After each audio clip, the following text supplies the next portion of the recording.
had an idea of what they wanted, but my idea was more people the better. Now we kind of focus more on image, so the better looking the people, the better. It doesn't matter how many people you bring, as long as everybody's good looking. So it's basically quality over quantity. Well, that's how we do it, yeah. That's how I do it. So it's you or the club? The club asks you to do it, or do you do it because you want to look good? There's different promoters. So there's some promoters that'll go and they'll bring a filler crowd. So a filler crowd's just a good-looking crowd. They're not necessarily paying for drinks. That's one type of crowd. And there's a bottle service crowd. So that crowd will actually spend the money, and you'll be able to pay the people, other promoters that don't necessarily bring money to the table, just bring good girls. You'll be able to pay them from bottle service promoters.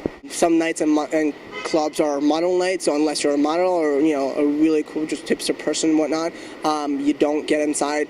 But generally, a group of guys on any night is not a good thing to do.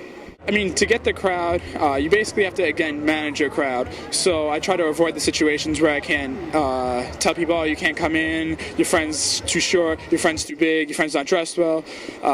So in most cases, I know who's going to come out, and if I don't, I mean, I'll kind of say it in a nice way. Usually now, doorman, I'm becoming less rude, and they'll basically put it on the promoters to tell your friends that you can't come in and how the night is. And there's a lot of places where, I mean, even if you're a regular, you just can't get in always. And I mean, if you have the right product and create such a demand, it's not really a big deal. So maybe you can't get in one night, come back the next night and try it out. As long as the club is good, you're going to want to come back.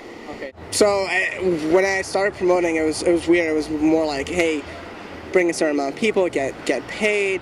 It was more for like shits and giggles. It was for fun, but it was a way out of a 9-to-5 job, and I do enjoy talking to people and meeting new people, and kind of constantly, battling, getting out of the shell, just constantly meeting new different people.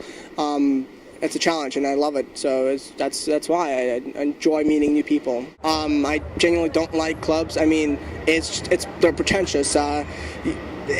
You have to walk in a dozen women and a few guys, and you can't really get like a good feel for the people, because all you have to do is get as many women and as little guys as possible through the door. If I wanted to come out, say, with 3 guys, or the ratio was more guys than girls, what would you tell me as a promoter? What I would have to do is somehow discourage you from coming out, or somehow encourage you to get a bottle, because clubs care about money, and as long as the group of guys is spending money, they'll let you inside. I heard about it because it's my birthday and my best friend knows a promoter, and the promoter told her about it.